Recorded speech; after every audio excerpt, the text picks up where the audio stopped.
Faceless Crimes. The fire on Siesta Way. 2 in the morning. West Boise, Idaho. A house on a quiet street called Siesta Way is burning. Inside are 4 children, the youngest not even old enough to walk. One of them, a 9-year-old girl, gets herself and a 10-year-old friend out the door and runs next door, pounding on a neighbor's window. That neighbor kicks in a door he has no business kicking in and pulls a baby out of the smoke. A toddler is found later, outside, alone, wrapped in bedclothes in the backyard, already removed from the house before the flames ever reached him. Every child survives. Their mother does not. Angie Abdullah is found in the burned-out shell of the house, in a bedroom that isn't even hers, with a plastic bag beneath her head. Her husband says he was 340 miles away in Salt Lake City the entire time. 13 days later, police arrest him for her murder. This is Faceless Storyteller, and this is Faceless Crimes. Today, the man once known to Boise audiences as a child actor, and the fire he lit to bury what he'd already done to his wife. Angie Abdullah was well known in Boise's Muslim community. Active, visible, respected. She and her husband Azad each brought children into the marriage from previous relationships. And by October of 2002, the household on Siesta Way held 4 kids under one roof, ranging from a 9-year-old down to a baby, barely past its first year. But behind that household, the marriage was falling apart. Azad and Angie had been arguing for months over money and property, and Angie was actively pursuing a divorce. It was, by every account, investigators would later give, a troubled marriage heading toward its end. It ended on the night of October 5th, 2002, though not with paperwork. Someone set fire to the garage of the Abdullah home, using gasoline as an accelerant. The blaze tore through the structure, destroying it. Investigators found no forced entry, no visible struggle, just Angie's body in a bedroom that wasn't hers or her husband's, with a plastic bag positioned beneath her head, and a house built to look like an accident. The 4 children asleep inside had no idea any of that had already happened around them.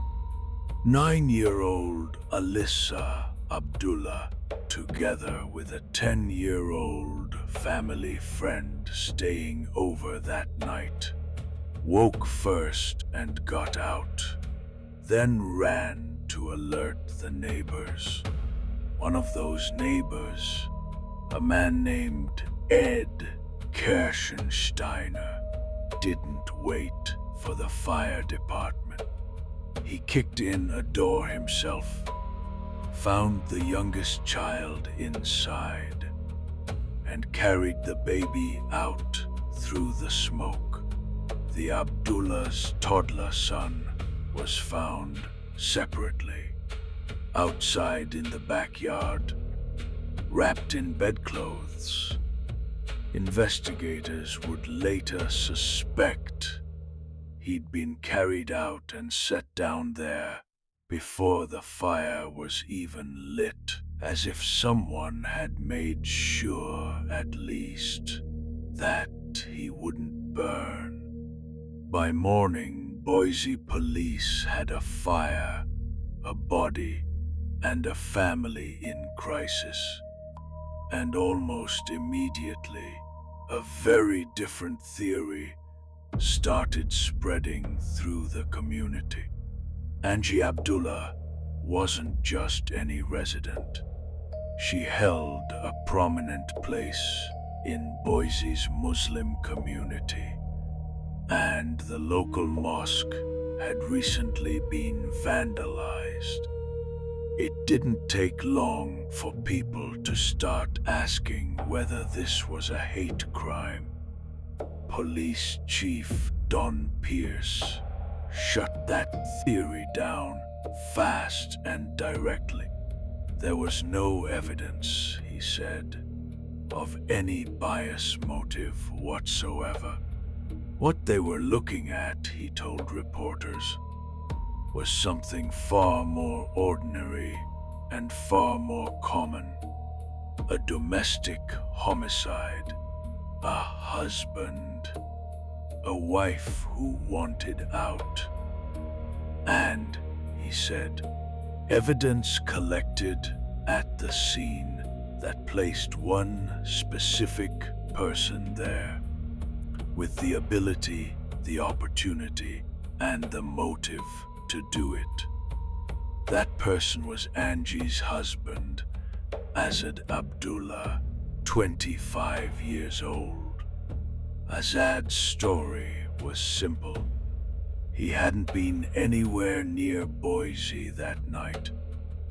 He told police he and his 5-year-old son had left town for a weekend shopping trip to Salt Lake City, and that the two of them didn't return until late in the day on October 5th, hours after the fire had already gutted his home and killed his wife.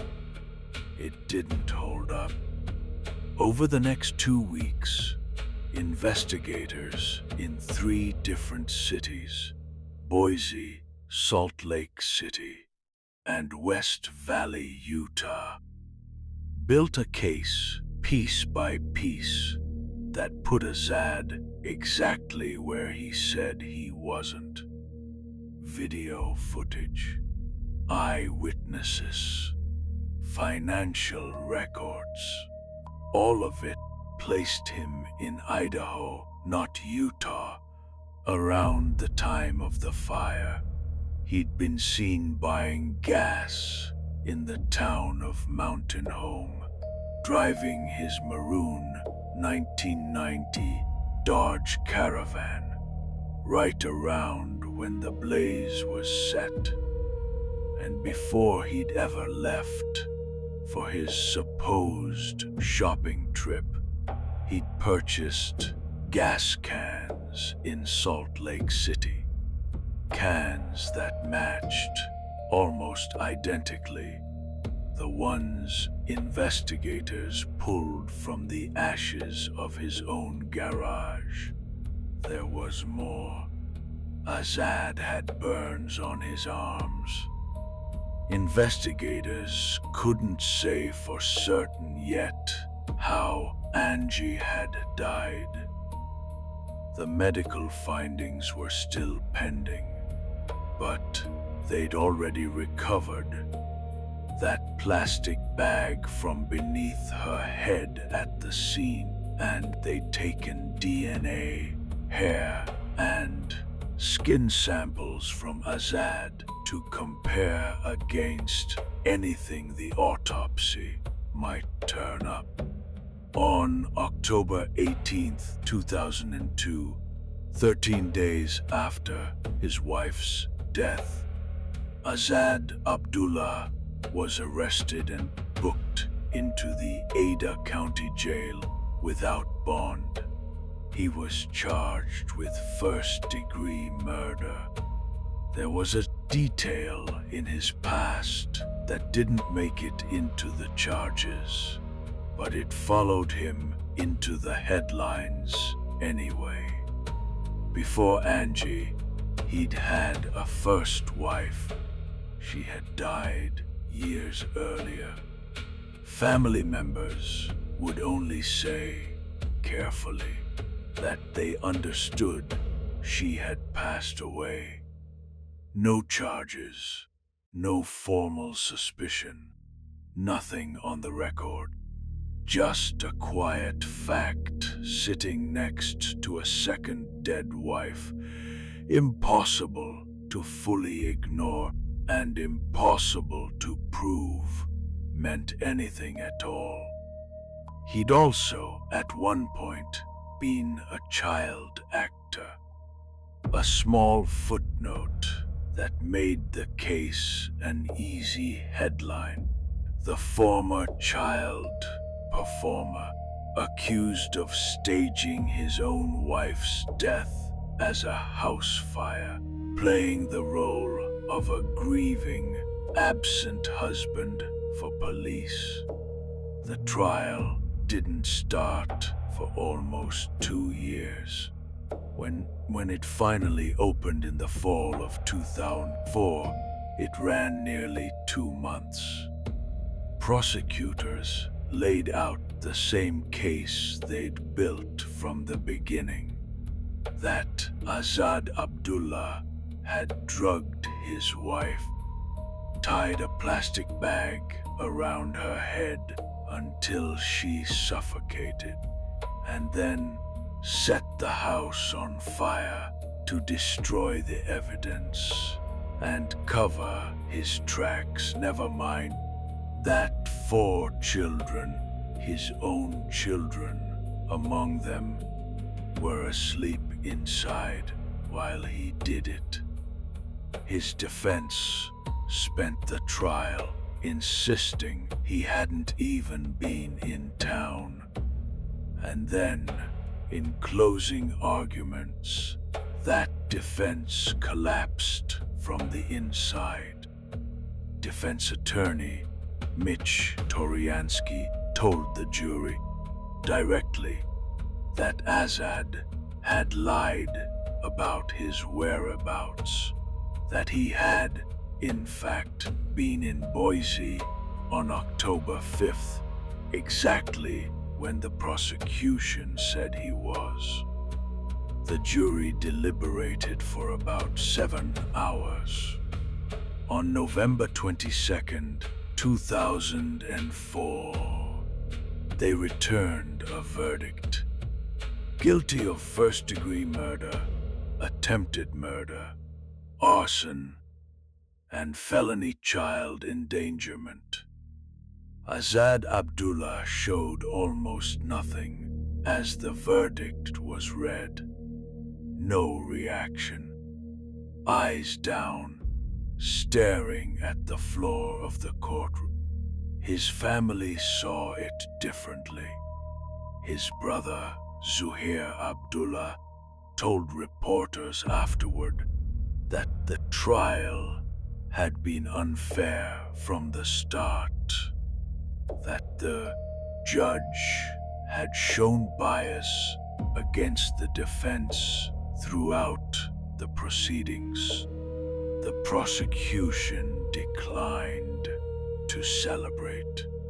They said only that their focus now was the sentencing phase, because they were asking the jury to send Azad Abdullah to death row.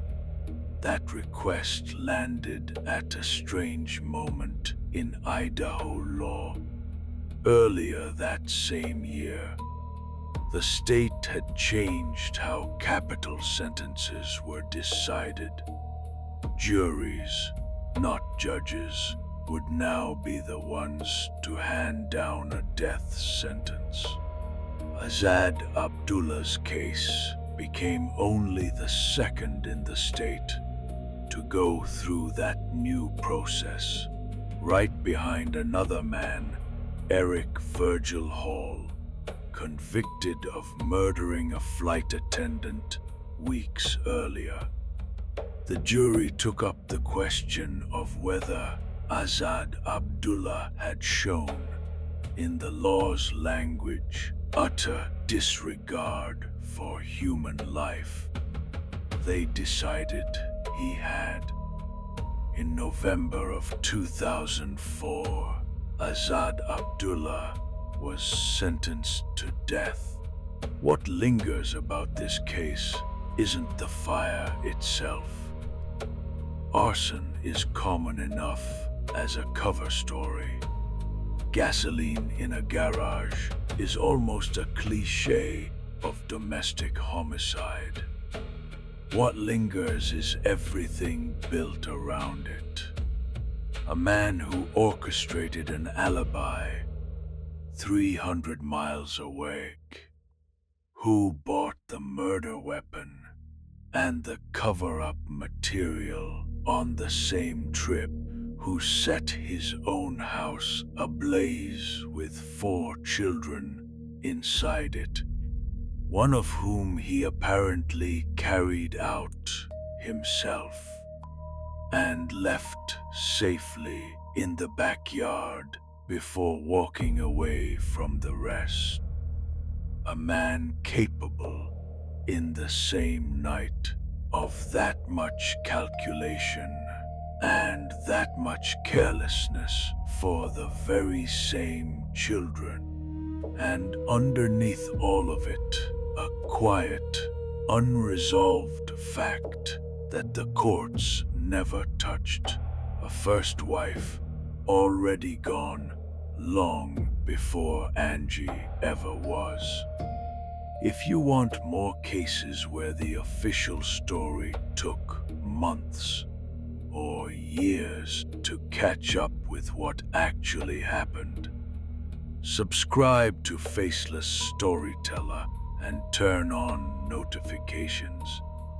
Faceless Crimes runs a new case every week. And if this one stuck with you, tell me why in the comments. I read everyone.